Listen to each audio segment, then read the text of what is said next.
जब मिले थे हम पहली बार, तुम करीब आए थे मेरे। तुम्हें मैं अच्छी लगने लगी थी और मैं भी तुम्हें पसंद करने लगी थी। तब तुम्हें मेरे साथ वक्त बिताना अच्छा लगता था और मुझे भी तुमसे किया हर वादा सच्चा लगता था। घंटों घंटों फोन पर बातें किया करते थे तुम और मुझसे मिलने के बाद अक्सर लेट सोया करते थे तुम। हर बात पर तुम मेरे लिए केयर दिखाते थे। रूठ जाऊं मैं कभी तो तुम झट से मनाते थे। 25 से 30 किलोमीटर तक रोज मुझसे मिलने आया करते थे और उसके बाद मुझे घुमाने भी ले जाया करते थे। तो क्यों आज साथ होकर भी हम साथ नहीं, और क्यों इस रिश्ते में अब पहले जैसी कोई बात नहीं? क्यों हमारे वो पहले जैसे हालात नहीं, और क्यों आज मेरे हाथों में तेरा हाथ नहीं? एक छत के नीचे रहकर भी तू अजनबी बन गया है। पता नहीं तू अचानक इतना क्यों बदल गया है। ऐसा नहीं कि मैंने तुम्हें समझाने की कोशिश नहीं की, पर कभी तुमने ही ये रिश्ता बचाने की कोशिश नहीं की। एक अरसे से जिंदगी को ऐसे ही एडजस्ट कर रही थी और जो हो रहा था मेरे साथ उसे बेमन से एक्सेप्ट कर रही थी, और तू मेरी इसी बात का फायदा उठा रहा था। मैं दिल लगा रही थी, तू दिमाग चला रहा था। पर कब तक इन रिश्तों को घसीटा जाए? जहाँ चलना भी हो मुश्किल, वहां भला कैसे दौड़ा जाए?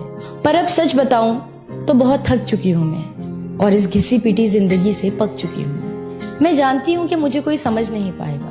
टूटा था पहले भी ये दिल, एक बार फिर से टूट जाएगा।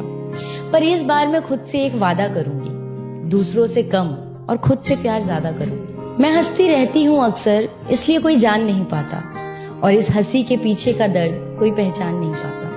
अब किसी को इतना पास नहीं लाऊंगी मैं, अब किसी को इतना पास नहीं लाऊंगी मैं, और किसी को इतना खास नहीं बनाऊंगी मैं। और जरूरी नहीं कि जबरदस्ती रिश्तों को निभाया जाए, झूठी मुस्कुराहटों से बेमतलब सबको हंसाया जाए।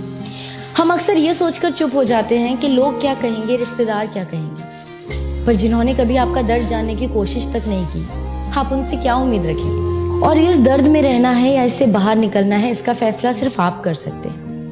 जरूरी नहीं कि अगर आपके पेरेंट्स के एक्सपीरियंस अच्छे हों तो आपके भी होंगे, उनके डिसीजंस अच्छे हों तो आपके भी होंगे। जिस सिचुएशन को आप फेस कर रहे हैं उसे आप ही बखूबी जानते हैं और कोई नहीं, और जो आपको समझता होगा वो आपकी सिचुएशन को भी समझेगा। और शायद हमारा सफर यहीं तक हो, ये सोचकर अच्छी मेमोरीज को अपनी डायरी में रखकर उस चैप्टर को बंद कर देना चाहिए। क्योंकि हो सकता है आपकी किताब में कहानी नहीं किस्से हो, और अगर आप चाहते हैं कहानी लिखना तो आपको अपनी कहानी का मेन हीरो खुद बनना होगा। क्योंकि अगर आप किसी और को अपनी कहानी का मेन हीरो बनाएंगे तो आपकी कहानी अधूरी रह सकती है, लेकिन अगर आप खुद अपनी कहानी का हीरो बनेंगे तो आपकी कहानी जरूर मुकम्मल होगी। शुक्रिया।